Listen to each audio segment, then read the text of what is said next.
Houve um tempo em que o homem enfrentou o universo sozinho e sem amigos. Agora ele tem criaturas para ajudá-lo, criaturas mais fortes que ele próprio, mais fiéis, mais úteis e totalmente devotadas a ele. A humanidade não está mais sozinha. Fala pessoal, eu sou Francis Marcos Oliveira e você está no meu canal Universo Particular. Hoje eu vim trazer minhas impressões de leitura, um breve comentário sobre esse livro aqui de ficção científica da editora Aleph. Essa minha edição é de 2014, mas esse livro foi lançado em 1950. É uma reunião de contos do escritor russo Isaac Yudavid Asimov. Ele que foi naturalizado americano, se tornou um cientista americano, se não me engano ele era bioquímico, muito envolvido com essa área científica mesmo, e foi um cara extremamente prolixo, escreveu muita coisa, se não me engano mais de 500 volumes, ele escrevia e ia publicando em revistas os seus textos.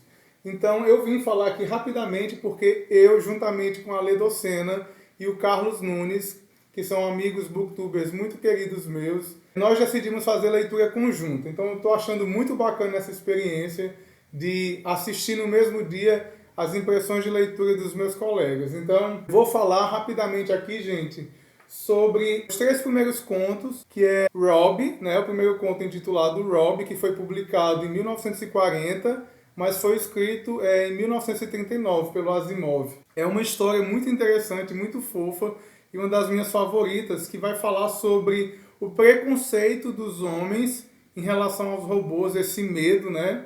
Temos uma personagem chamada Gloria, que é uma menina, e a sua babá é um robô. É um robô que não fala, ele não se comunica, mas há uma relação de amizade muito bonita entre a Gloria e esse robô. Só que a mãe dessa criança, né, que é de uma família rica, ela, assim como as pessoas de sua época, estavam com o pé atrás em relação aos robôs, sem confiança neles, com medo que eles pudessem fazer alguma coisa.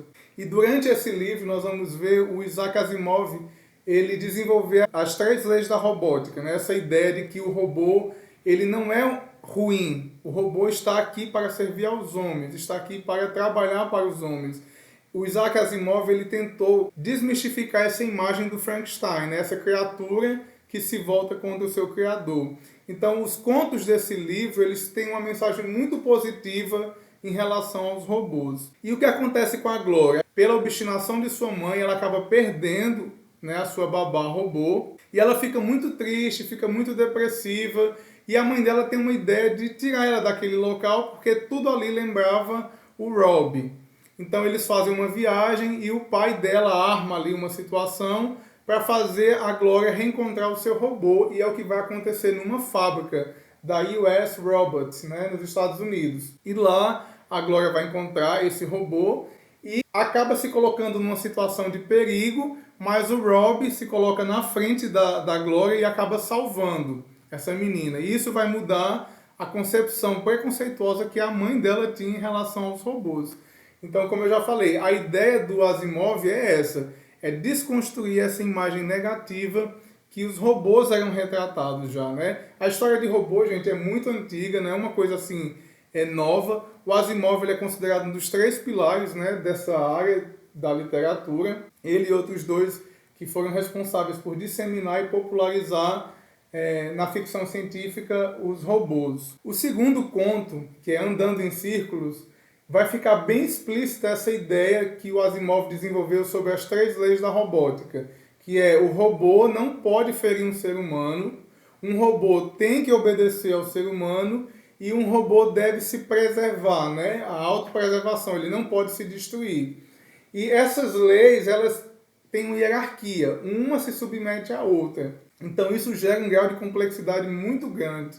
Então, através desse conto, o Asimov ele usa algumas personagens repetitivas, o que dá um ar de sequência ao livro, né, embora sejam contos, porque o começo da história é uma cientista que está se aposentando e ela vai contando suas memórias de como os robôs foram se desenvolvendo ao longo dos anos, né, a tecnologia. Então a gente começa com um robô que não fala, um robô mais rústico, até chegar em uma escala mundial de uso dessas máquinas. A gente vai vendo ao longo do livro o desenvolvimento da tecnologia e de como isso ajudou o homem em sua vida. Então, o segundo conto, Andando em Círculo, ele vai trabalhar mais explicitamente essa ideia das 3 leis da robótica. E no terceiro conto, intitulado Razão, que é um dos meus preferidos, nós vamos ver o Asimov trazendo uma discussão filosófica, vamos dizer assim, de cunho mais voltado para a religião, onde ele vai trabalhar o conflito entre fé e razão. E é muito engraçado, é um conto bem divertido.